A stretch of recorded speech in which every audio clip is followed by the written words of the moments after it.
દ્વિચલ સુરેખ સમીકરણ યુગ્મ ચેપ્ટર આપણું મોટું છે, રીત પણ એમાં ઘણી બધી છે. દર વખતે જ્યારે આપણે નવો સેશન શરૂ કરીએ છીએ ત્યારે હું તમને જૂની હાઇલાઇટ આપું જ છું. આપણે ચોકડી ગુણાકારની રીત છે એ ચાલુ હતી અને એની અંદર આપણે સ્વાધ્યાય 3.5 ની અંદર મુખ્ય દાખલા 1 ની અંદર બે દાખલા કરેલા હતા. તમને લોકોને ચોકડી ગુણાકારની રીતનું સૂત્ર પણ આપણે કરાવેલું. હવે આગળ આપણે દાખલા કરીએ તો રકમ આપણી સૂચના આવી કે હતી કે નીચેના પૈકી કયા સુરેખ સમીકરણ યુગ્મને અનન્ય ઉકેલ નથી, અનન્ય ઉકેલ નથી એવું કીધું છે, અથવા અનંત ઉકેલ છે તે જણાવો. જો અનન્ય ઉકેલ હોય તો ચોકડી ગુણાકારની રીતે તેનો ઉકેલ શોધો. તો જેમાં અનન્ય ઉકેલ નથી એની અંદર આપણે દાખલાને આગળ ગણવાનો નહોતો. બે દાખલા મેં તમને ગણાવેલા હતા. પહેલો દાખલો હતો એમાં અનન્ય ઉકેલ નહોતો એટલે આપણે તેને ત્યાં જ અટકાવી દીધો હતો. દાખલા નંબર 2 જે હતો એની અંદર આપણને અનન્ય ઉકેલ મળતો હતો અને આપણે x અને y ની કિંમતો મેળવેલી હતી. આજે આપણે ત્રીજો દાખલો જોઈએ. તો ત્રીજા દાખલાની રકમ આપણી પાસે આ રીતે છે.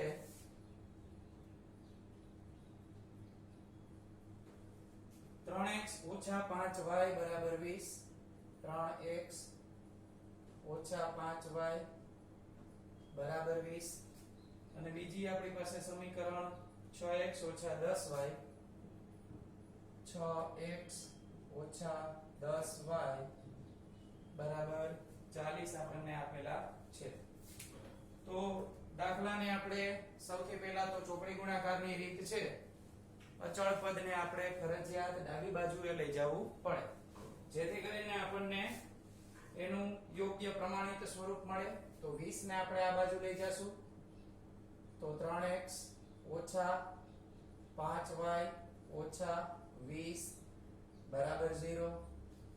સમીકરણ બીજામાં પણ આપણે આ જ રીતે કરશું. 6x ઓછા 10y ઓછા 40 બરાબર 0. ત્યાર પછી આપણું આ સમીકરણ 1 છે, આ સમીકરણ 2 છે. x ની આગળ જે સહગુણક હોય એને a કહેવાય, y ની આગળ સહગુણકને b કહેવાશે, અચળ પદને c. તો આ પહેલું સમીકરણ છે એટલે આપણે આને a1 એટલે 3, b1 એટલે ઓછા 5, c1 ઓછા 20. આ જ રીતે આપણે સમીકરણ 2 ની અંદર જોઈએ તો a2 એ આપ્યા છે 6, b2 ઓછા 10, c2 ઓછા 40. આપણે શરતો લાસ્ટ ટાઈમ પણ તમને યાદ રહે એટલા માટે અહીંયા લખીને આપેલી જ હતી અને વારંવાર દરેક દાખલામાં એનો ઉપયોગ કરવાથી આપણે ઝડપથી યાદ રાખી શકીએ.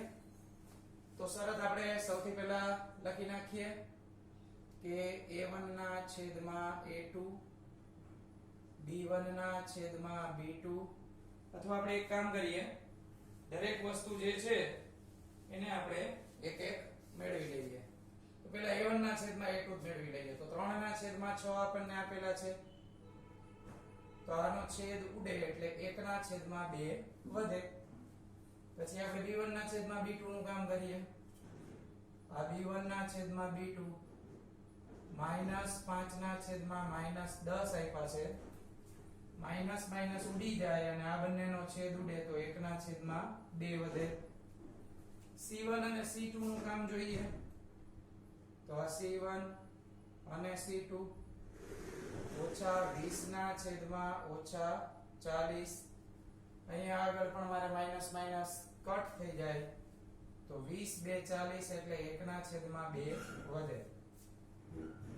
સરળતાથી જોઈ શકાય છે કે a1 a2 b1 b2 અને c1 c2 ત્રણેયની કિંમત આપણને સરખી મળી તો આનો ઉકેલ અનંત ઉકેલ હોય અને અનંત ઉકેલનું આપણે કઈ સોલ્યુશન કરવાનું નથી, કારણ કે આપણને સૂચના જેવી આપી છે કે જો અનન્ય ઉકેલ હોય તો ચોકડી ગુણાકારની રીતથી આગળ વધવાનું છે. તો આપણે લખીએ અહીં a1 ના છેદમાં a2 બરાબર b1 ના છેદમાં b2 બરાબર c1 ના છેદમાં c2 હોવાથી સમીકરણ યુગ્મનો ઉકેલ અનંત છે. દરેક વખતે સૂચનાને ખાસ સમજવાની છે. જે વસ્તુ પૂછી છે એને જ આપણે ધ્યાનપૂર્વક સમજી અને દાખલો ગણવાનો. શરતોનું મહત્વ મેં તમને આની પહેલા કીધું હતું. દરેક વખતે અતિશય છે. એક માર્કમાં પણ વધારે આ વસ્તુ શરતમાંથી આપણને પૂછે છે. ત્યાર પછી આપણે જોઈએ દાખલા નંબર 4. તો દાખલા નંબર 4 ની આપણે રકમ લખીએ અને જોઈએ કે એમાં કયો ઉકેલ આપણને મળે છે.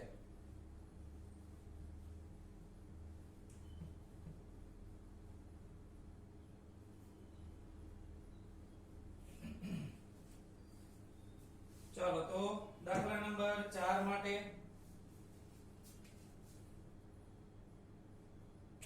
સમીકરણ પહેલું આપણને આપેલું છે x 3y 7 x 3y 7 બરાબર 0. સમીકરણ બીજું 3x 3y 3x 3y 15 બરાબર 0. આ સમીકરણમાં આપણે અચળ પદ ડાબી બાજુ જ આપેલું છે એટલે સમીકરણના સ્વરૂપમાં કંઈ ફેરફાર કરવાનો નથી. સીધું જ આપણે લખી નાખીએ વેલ્યુ. તો a1 ની કિંમત થશે કાંઈ આગળ ન આપેલું હોય તો સહગુણક 1 ગણાય. b1 એટલે -3 ગણાશે. c1 એટલે -7. સમીકરણ 2 ની વાત કરીએ તો a2 આપણને આપેલા છે 3, b2 આપણને આપેલા છે -3 અને c2 આપેલા છે -15. શરત શરૂ કરીએ તો પહેલા a1 ના છેદમાં a2 1 ના છેદમાં 3 સીધી જ કિંમત મળી જાય છે. ત્યાર પછી બીજું એટલે કે b1 ના છેદમાં b2 આપણે ચેક કરીએ છીએ તો -3 ના છેદમાં -3 બંને પદ સરખા હોય તો એ ઉડી જાય અને 1 મળે તો આની કિંમત મળી 1. c1 ના છેદમાં c2 c1 છેદમાં c2 એ આપ્યા છે -7 ના છેદમાં -15. તો માત્ર માઈનસ ની નિશાની કટ થાય છે અને આપણને 7 ના છેદમાં 15 મળે. તો અહીંયા આગળ a1 a2 ની કિંમત નથી b1 b2 જેટલી. b1 b2 ની કિંમત કરતા c1 c2 ની કિંમત એ અલગ છે. તો અહીંયા શરત તમે જોઈ શકો છો અનન્ય ઉકેલની શરત ચોખ્ખું લખ્યું છે કે a1 ના છેદમાં a2 અને b1 ના છેદમાં b2 સરખા ન હોય ત્યારે આપણે અનન્ય ઉકેલ છે એવું કહી શકાય. તો સીધું જ લખીએ કે અહીં a1 ના છેદમાં a2 not equal to b1 ના છેદમાં b2 હોવાથી સમીકરણનો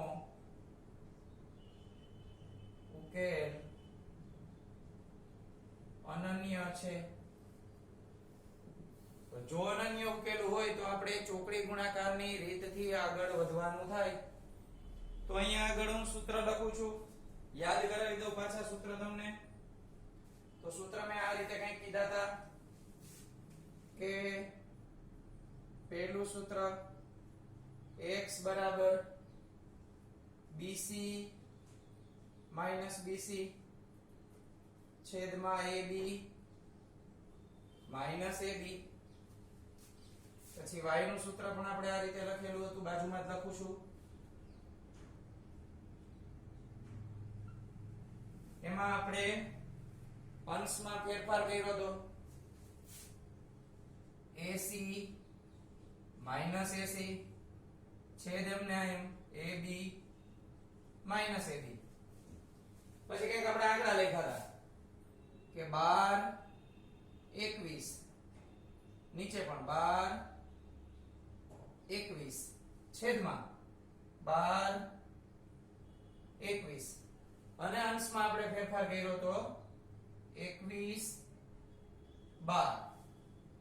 તો આ સૂત્ર મેં અલગ પેનથી હાઇલાઇટ કરવા માટે તમને લખી દીધા છે. હવે કિંમત મૂકવાની છે. તો આ દાખલામાં b1 એટલે આપણે લેશું -3. માઈનસ વાળા પદને બને ત્યાં સુધી જ્યારે કિંમત મૂકતા હોય ત્યારે કૌંસમાં લખવા, એટલે નિશાની આપણે ભૂલાય નહીં. c2 એ છે -15. આ સૂત્રમાં માઈનસ આપ્યા છે એ. b2 અને c1 -3 અને -7 -3 અને -7 છેદમાં a1 અને b2. a1 એટલે 1, b2 એટલે -3. તો 1 અને -3 સૂત્રમાં માઈનસ આપ્યા છે તે. a2 અને b1. a2 એટલે 3, b1 એટલે -3. હવે સાદુરૂપ આપીએ તો 15 ગુણ્યા 3 એટલે 45 થાય. ગુણાકાર છે એટલે માઈનસ માઈનસ પ્લસ 45 લખાય. અહીંયા 7 3 21 આ પણ પ્લસ થઈ જાય, પણ અહીંયા માઈનસ આપેલા છે એટલે -21 આ રીતે લખાશે. 3 1 3 કોઈ એક પદ માઈનસ હોય તો આપણે આખું પદ માઈનસ લખવું પડે, ગુણાકાર છે એટલે. 3 3 9 -9 થાય, પણ અહીંયા પહેલેથી જ માઈનસ આપેલા છે તો આ માઈનસ અને અહીંયા 9 માઈનસ બંને સાથે મળીને પ્લસ બનશે, એટલે +9 લખવાના થાય. મુખ્ય વસ્તુ નિશાની ઉપર ધ્યાન આપવાનું છે. નિશાનીમાં એક વખત ભૂલ થાય એટલે જવાબની અંદર તકલીફ પડે. નિશાની નિરાતે મૂકવી અને નિયમો શીખી લેવા. તો 45 અને 21 મોટી સંખ્યા 45 છે એટલે આપણે 45 માંથી 21 ને બાદ કરીશું. તો 5 માંથી 1 જાય તો 4 વધશે, 4 માંથી 2 જાય તો 2 વધશે. છેદમાં મોટું પદ 9 છે, 9 માંથી 3 બાદ કરીએ તો 6 વધે અને છેદ આરામથી ઉડી જાય છે. 6 4 24. તો x ની કિંમત આપણને 4 મળે. જેમ આપણે x ની કિંમત મેળવીએ એવી રીતે y ની કિંમત મેળવીએ. તો a2 3 અને c1 છે -7. આ 3 અને -7 પછી આ સૂત્રના માઈનસ મૂક્યા. a1 અને c2. a1 એટલે 1, c2 એટલે -15. આ 1 અને -15. ત્યાર પછી છેદમાં લખશું a1 b2. અહીંયા છેદ સરખો જ હતો એટલે આપણે આની પહેલા પણ એવું કીધું તો અહીંથી જોઈને લખી શકાય. આ 1 -3 3 અને -3. હવે ગુણાકાર કરીએ અને નિશાનીના નિયમને ધ્યાનમાં રાખશું. તો 7 3 21 થશે. ગુણાકારમાં કોઈ પણ એક પદ માઈનસ હોય એટલે આખો જવાબ માઈનસ આવે. આમાં એવું ન હોય કે મોટું પદ માઈનસ છે એટલે આપણે માઈનસ કર્યા. ગુણાકારમાં કોઈ પણ પદ માઈનસ હોય એટલે જવાબ માઈનસ આવે. તો અહીંયા લખશું -21. આ નિશાની લખીએ -15 એક સાથે ગુણાકાર કરે તો -15 થાય. આ -15 આ માઈનસ ની નિશાની સાથે પ્લસ બનાવે એટલે આપણે અહીંયા સીધા જ લખી નાખીએ 15 પ્લસ છેદ તો આપણે વાત કરી હતી એવી રીતે અહીંથી લખી શકાય -3 અને +9 તો -3 અને +9 આ બંનેમાંથી અલગ અલગ નિશાની છે એટલે બાદબાકી થશે. બાદબાકીમાં મોટા પદની નિશાની મૂકશું તો 21 માંથી 15 બાદ કરીએ આપણે તો 6 મળે -6 નીચે આપણને +6 મળ્યા 6 એકા 6 એટલે y ની કિંમત -1 મળે. તો આપણને સૂચના આવી આપી હતી બીજું કઈ કીધેલું નથી. ચોકડી ગુણાકારની રીતથી આપણે આ જવાબ મેળવી લીધો. આપણે સંપૂર્ણ જવાબ પૂરો કરવા માટે આવી રીતના લખતા હોઈએ છીએ કે સમીકરણ યુગ્મનો ઉકેલ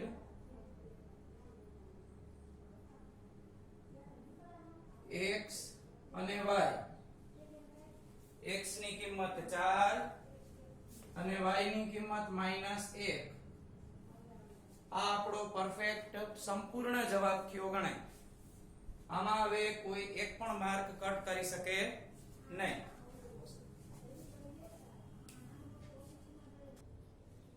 આપણે એક વધારાનો દાખલો લઈએ કારણ કે આના પછી જે આપણે સ્વાધ્યાયનો મેઈન દાખલો લેવાનો છે બીજો એમાં આપણે a અને b ની કિંમત અને k ની કિંમત મેળવવાના દાખલા કરવાના છે.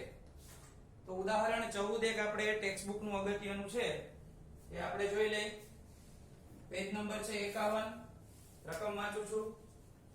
જો આપણે બેંગ્લોરના એક બસ સ્ટેન્ડ થી મલ્લેશ્વરમની 2 ટિકિટ અને યશવંતપુરમની 3 ટિકિટો ₹46 માં ખરીદી શકીએ પરંતુ જો આપણે મલ્લેશ્વરમની 3 ટિકિટો અને યશવંતપુરની 5 ટિકિટો ₹74 માં મળે છે તો બસ સ્ટેન્ડ થી મલ્લેશ્વરમ અને યશવંતપુરમનું ભાડું શોધો. તો છેલ્લી લીટી જે આપણને આપી હોય એમાંથી જ આપણે એના ધારણાના ચલ ધારવાના હોય છે.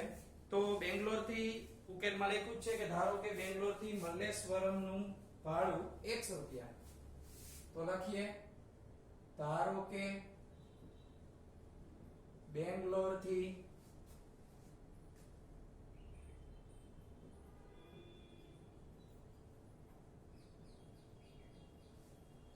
મલ્લેશ્વરમ સુધીનું ભાડું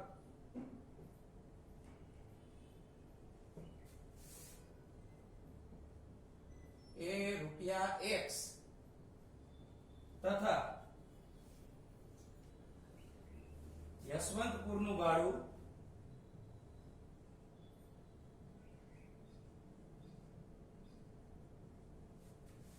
₹y છે. હવે આપણે વિધાન ઉપરથી આપણે પહેલા સમીકરણ બનાવીએ. તો 2 ટિકિટ 3 ટિકિટ અને 46. તો સમીકરણ પહેલું આ રીતે બને 2x + 3y બરાબર 46. દર વખતે હું દાખલામાં તમને શરત લખી દઉં છું એરો કરીને. આમાં ઉદાહરણ તમારી સામે જ છે, શરત એમાં લખેલી જ છે એટલે મેં સીધું સમીકરણ લખેલું છે.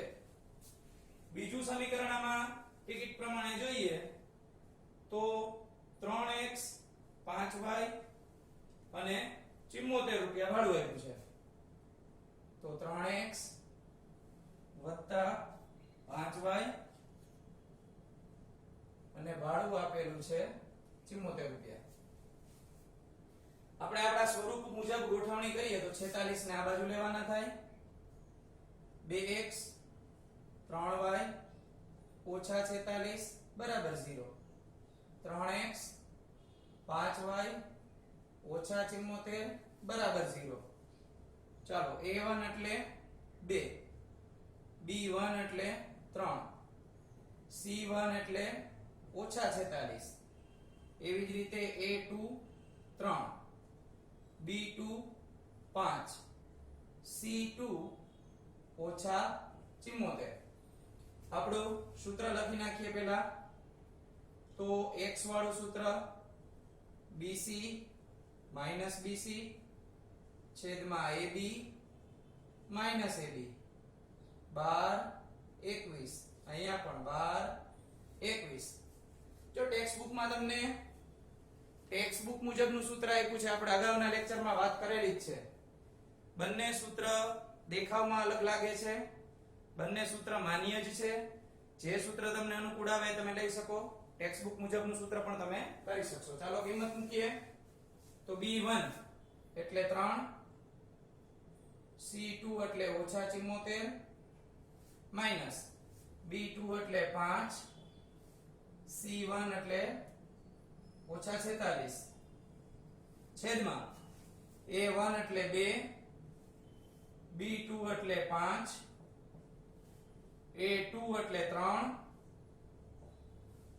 B1 એટલે પણ 3. 74 અને 3 નો ગુણાકાર કરીએ આપણે. 4 3 12 નો બગડો, વધી ચડી 1, 7 3 21 ને 1 22. 1 માઈનસ છે એટલે માઈનસ થશે. 46 અને 5 નો આપણે ગુણાકાર કરીએ માઈનસ માં થશે, પણ આ માઈનસ ને સાથે લઈએ તો એ બની જાય પ્લસ. 6 5 30 વધી 3, 4 5 20 ને 3 23 છેદમાં 2 5 10 અને 3 3 9. 230 માંથી 222 કાઢશું આપણે એટલે આપણને 8 મળે. છેદમાં મળે 1, જે આપણે ન લખીએ તો ચાલે. છેદમાં 1 નું કઈ મહત્વ નથી એટલે x ની કિંમત આપણને મળશે 8. આ જ રીતે આપણે y નું સૂત્ર મૂકી અને દાખલો ગણી શકાય. સૂત્ર ખાલી લખી દઉં તો કે અહીંયા BC લીધા હતા, નીચે છેદ સરખા રહેશે, ઉપર બની જશે AC માઈનસ AC છેદમાં AB માઈનસ AB. અહીંયા આગળ 12 21 અને અહીંયા 21 12. તમારે ઉદાહરણ તમારી સામે જ છે. આ દાખલો પૂરો જાતે કરવાનો છે, કારણ કે હવે આમાં માત્ર કિંમત મૂકવાની છે. કિંમત અહીંયા મેં લખેલી આપી છે. આમાં કિંમત મૂકી નિશાનીના નિયમો ધ્યાનમાં રાખી અને દાખલો કરવાનો છે.